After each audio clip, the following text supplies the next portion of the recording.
Hey everyone, and welcome back to the channel. Today we're actually heading back to Clark County, Nevada to revisit a park we built a couple months ago during our campaign playthrough. Clark County was functional, it looked decent for the time, but now that we've spent some more time building parks and experimenting with layouts and attractions, it definitely feels like one of those older builds that could use a little bit of love. Right now the park sits at around 88% complexity, which honestly is pretty wild considering how relatively small some sections still feel. Some areas still hold up pretty well, but others feel cramped, under-detailed, or just not up to snuff compared to some of the newer parks we built lately. And honestly, that's part of the fun with these games. Your park evolves as you evolve as a builder.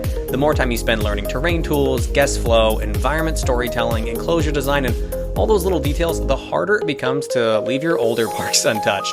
But the bigger reason we're back here today is because Jurassic World Evolution 3 just announced some new incoming dinosaurs, and now we need to start preparing space in several of our other parks before things get too crowded. And Clark County is getting a massive facelift. This is Red Ridge Range, our pterosaur-focused desert park built around massive aviary structures and elevated guest pathways. The whole idea behind this park was trying to create something that felt different from the more tropical Jurassic Park we usually build. Instead of dense jungles everywhere, the park leans a little more into zoo environments and layered viewing platforms and decks. We'll still have plenty of room afterwards to expand the park, which will happen in the future. Some of these structures are mine, but I do want to give credit where it's due because a few of the buildings here came directly from the workshop. There are some incredibly talented builders in the community, and honestly some people make stuff I wouldn't even know where to begin recreating. So for several of those standout structures, I'll throw the workshop codes on the screen throughout the video if you want to use any of them in your own parks. One of the coolest things about this park, compared to the original, is that it's become a lot more chaotic in the best possible way. For example, Ceratosaurus have joined the park and now share a space with Allosaurus. They tolerate each other pretty well most of the time. Not exactly best friends, but in Jurassic World terms, that's basically a success story. That said, the second we end up with too many males in the enclosure, everything falls apart immediately, so every once in a while we get the full Jurassic Park experience. Which honestly adds to the experience. No Jurassic Park is complete without at least one catastrophic containment failure every now and again. Like I mentioned before, we did move a few dinosaurs around, and so Oviraptor and Protoceratops have joined the Red Ridge Range, with our animal training paddock just behind them housing the Spinoceratops. Not viewable to the public, but still here to be examined and tested by our on-site scientists. Our apex predator in the park is the incredibly lazy Acrocanthosaurus. We just have the one, as I don't want to manage the juveniles for them and would prefer only one, maybe two of the species in the park at any time. Going down the stairs here, past our fun little dig site, an area we changed quite a bit from the original version is the Suchomimus habitat. Now the habitat feels tighter and much easier to build around, but even with those updates, the enclosure still feels unfinished, which finally brings us to what we're actually building here today. Today, we're expanding the viewing section around the Suchomimus habitat here and creating an entirely new enclosure for Baryonyx to join the Red Ridge Range in Jurassic World Evolution 3. I'll throw the workshop code for this build up later in the video once we finish everything up, but until then, sit back, relax, and let's build something. Alright, so as we get started with the actual build here, we're going to have 4 viewing galleries that people can go through to see both the Baryonyx and the Suchomimus on either side of this platform here. I want this area to feel like it's fully built out, so we're going to start with our building, the actual viewing galleries, then we'll work on the decks, and then we'll do everything in the middle of it to try to bring everything together from the rest of the park. Some of these things that we're going to add to it are things that I've already built in this park and then are going to be used to help to bring a little bit more cohesion to the rest of the park. I think that's one of the biggest things when you are doing something like this, is making sure that pieces of the park in one space can translate to other parts of it. And then for me also finding things that I can use not just for this park, but then also for other parks moving forward. And one of the things that I'm getting a lot better at is using some of these trim tools and the snapping tool to make things a lot easier for me to build and to move a little bit faster. Traditionally, I am a pretty slow builder at doing these things. So doing this and building this in what took me probably about 3 hours in total to complete is a huge accomplishment for me. So I'm already proud for that. Some of you move a lot faster than me, and I love that for you.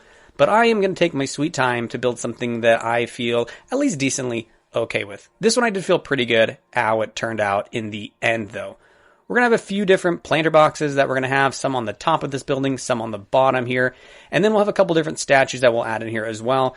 My goal is for this to be something that I can use for this park, but also something that I might be able to use in other parks, which also means it could be something that you want to use in one of your parks if you would rather use something like this to at least get started.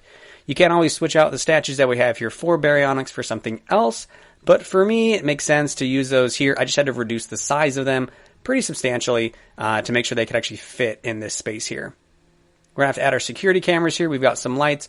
And then I'm also going to have a few small amenities or enrichment items here in the front to fill that out. And then we're going to use a few different shades on the top of this that didn't plan it to look this way, but I think that those turned out quite nicely on the top of that, if I do say so myself. We're going to have a little bit of a roof here in front of this. It's not going to be fully enclosed here so that we can still get some light to come in during the middle of the day. But generally, you could also take this. Maybe I'll create another workshop code for just the actual viewing gallery here. I didn't do that originally. This is going to be a full build here with the deck as well. That, again, you can use in your own parks as you want to. The Redwood Range has a lot of red in the themes of it. So we're going to have a bunch of red signs, red benches, a ton of different red things to use throughout the rest of this. So don't be surprised if you see a lot of red banners or things like that. You can obviously change the color for your park if that makes sense. But for me, red is where we're going for this park here. The viewing deck is going to be pretty long here. It's going to go across both sides here. Again, wanting to have a space here that you can look in to see the Baryonyx. And then we're also going to have a chain mail or chain fence on the back side of this here so that nobody accidentally goes into and falls into the Baryonyx enclosure here.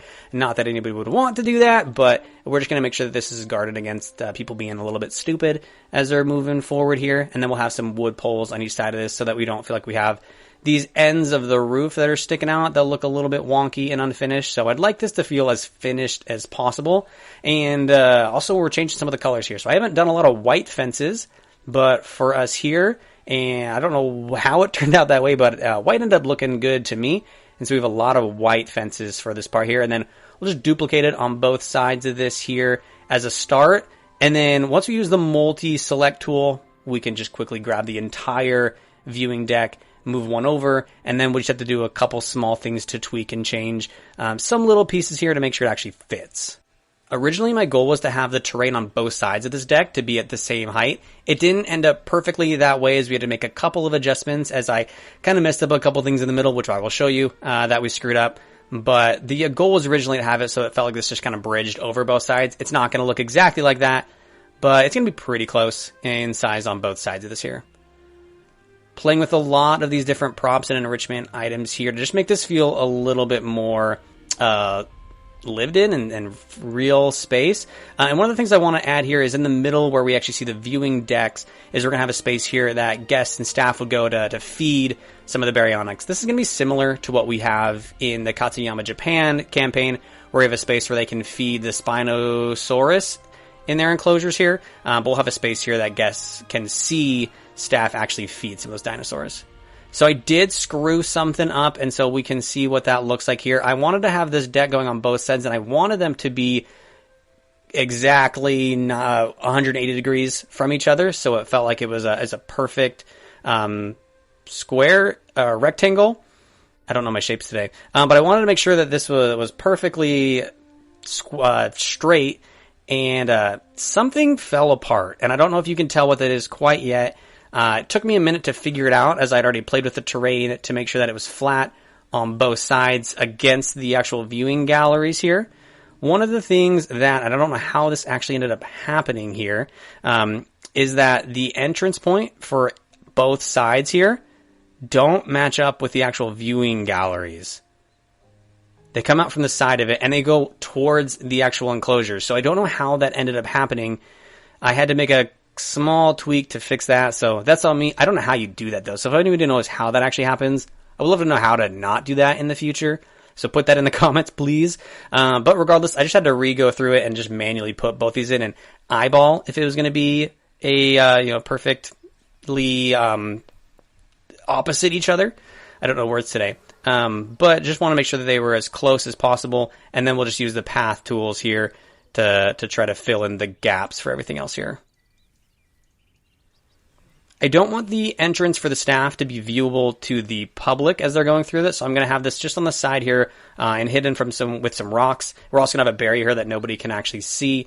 And then I haven't gone back to using a lot of the actual fences from the game. I've been so stuck on using the modular building that I'm going to go back and add some of these actual fences, because I don't love that dinosaurs can never get out of the modular building enclosures.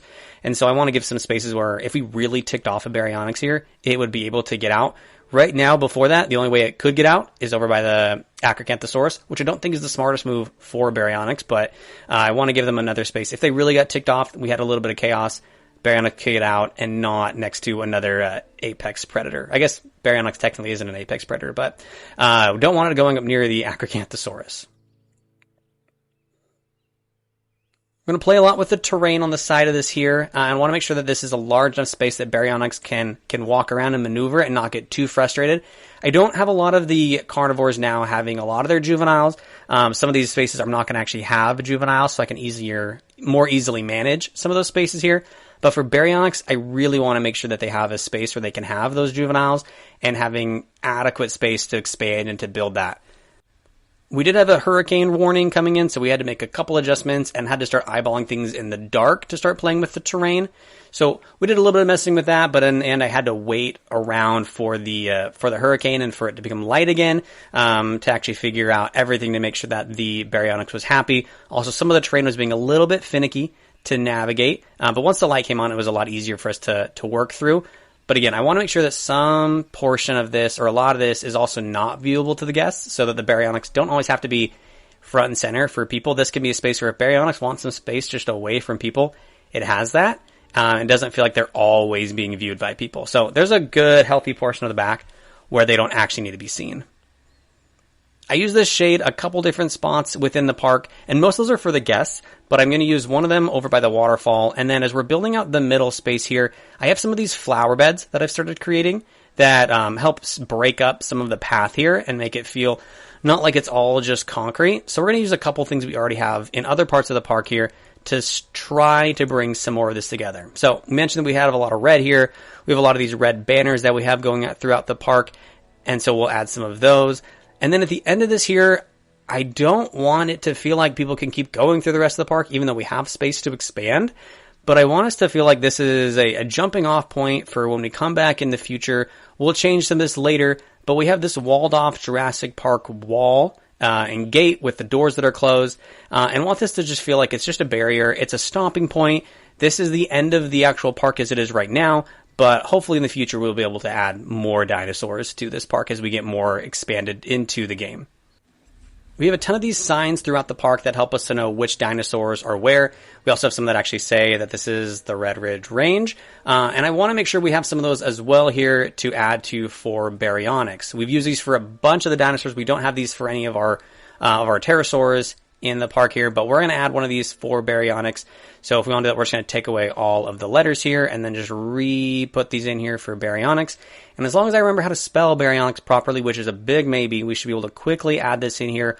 We'll tweak the size of this and we can see that Baryonyx is a lot shorter name than Suchomimus. So we're going to have to start tweaking a little bit of the side of this here to make sure that we can actually fill this and it doesn't feel like we have a lot of dead space on the other side of this sign here.